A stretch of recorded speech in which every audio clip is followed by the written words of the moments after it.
Good to go? Okay. Initially I had a different name for this talk.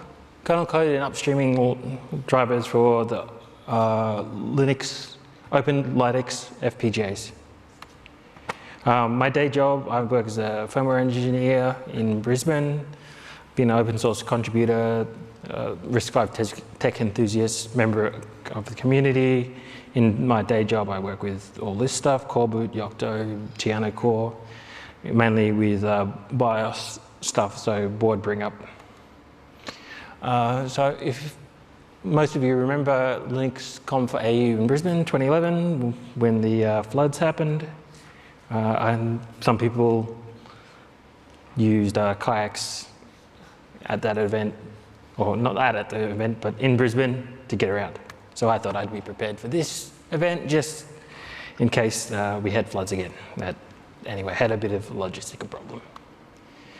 How did I get involved in LiteX? Basically Tim Videos. So Tim Videos helps run part of the AV recording and streaming setup here at linux.conf.au and PyCon and a bunch of other conferences.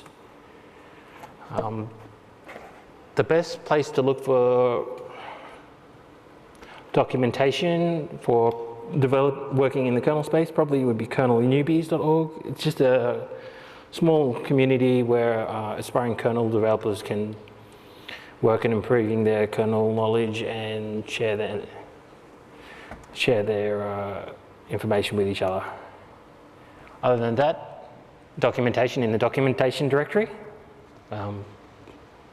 There's a bunch of other talks in this mini-conf.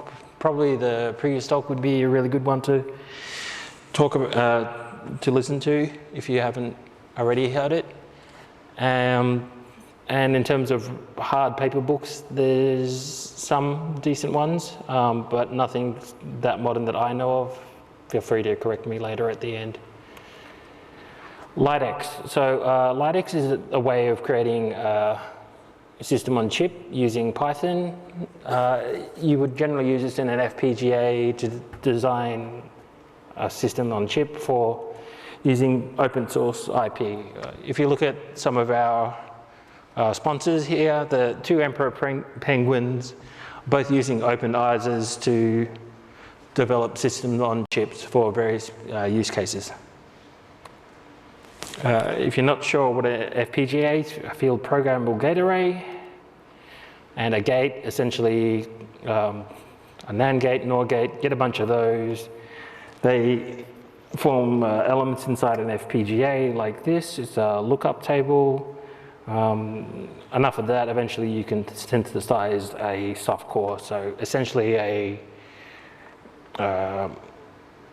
discrete processor implemented in logic inside the FPGA rather than implemented as a hard core where things are fixed and can't be changed. One implementation is VEX RISC-V. It's an implementation written in Spinal HDL. There was a bunch of talks from yesterday about it. They can run on pretty much any FPGA.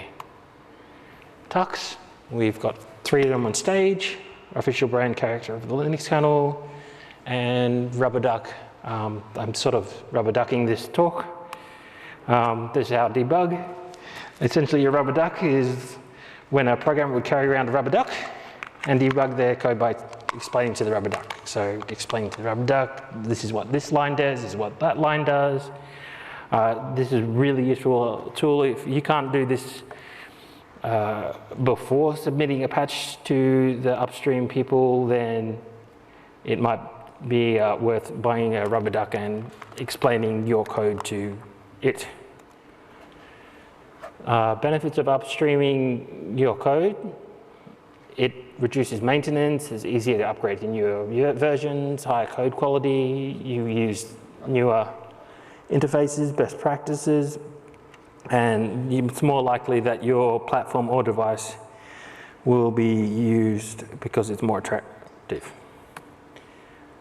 Essentially, the process of submitting patches, if you didn't see the last talk, see that.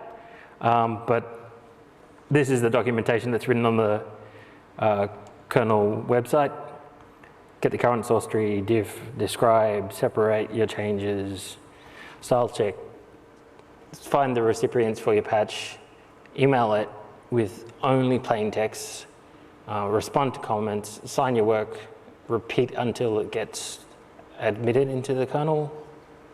And it can be a really large change set, just like the previous speaker had mentioned. This is a quick example of Linux on LiteX. A simple serial interface connected to an FPGA.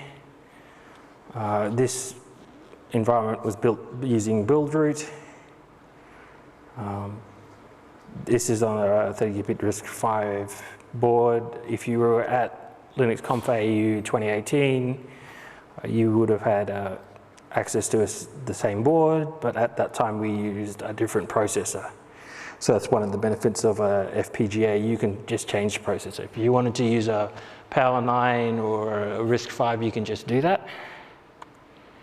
The drivers that we do have on LiteX that we're trying to upstream are Ethernet serial, GPIO, SPI, I2C, hardware monitors, interrupt controllers.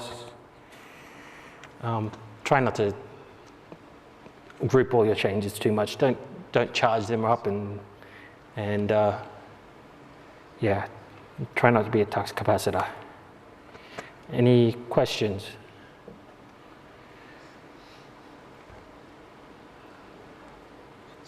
I was really quick with that, I think.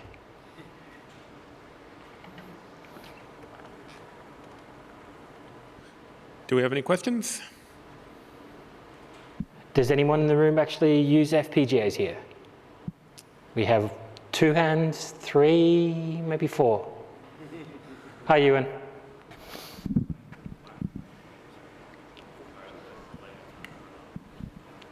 Is that a question?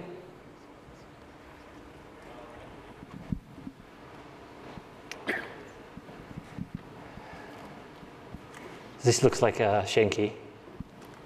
Joel Stanley. Thanks for the talk. LiteX has at build time generation of the register layout. How do you propose reconciling that with getting a kernel driver upstream? Sorry? How do you propose reconciling the fact that the register layout changes each time you do a build of the gateway with getting an upstream driver in the tree? I'd have to answer that question offline.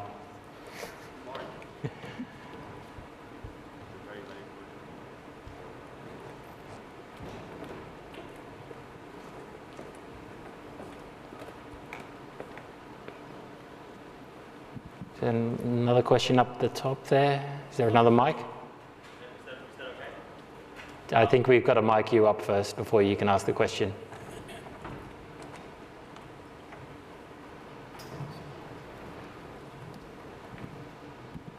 Hi.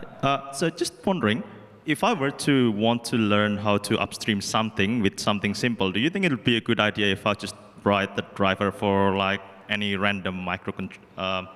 Like 3-axis accelerometer or some sensor IC and upstream that? Yes, it's the only way you're going to learn to do kernel development is by doing it.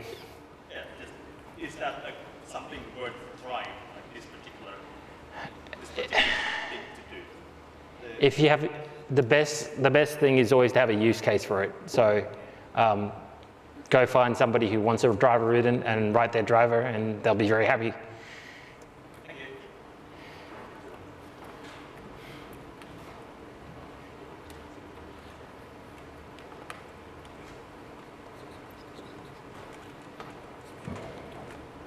I think that's all the questions.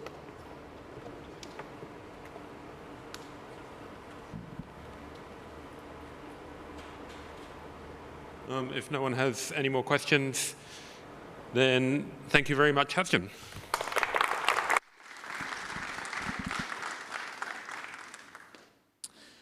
We'll now be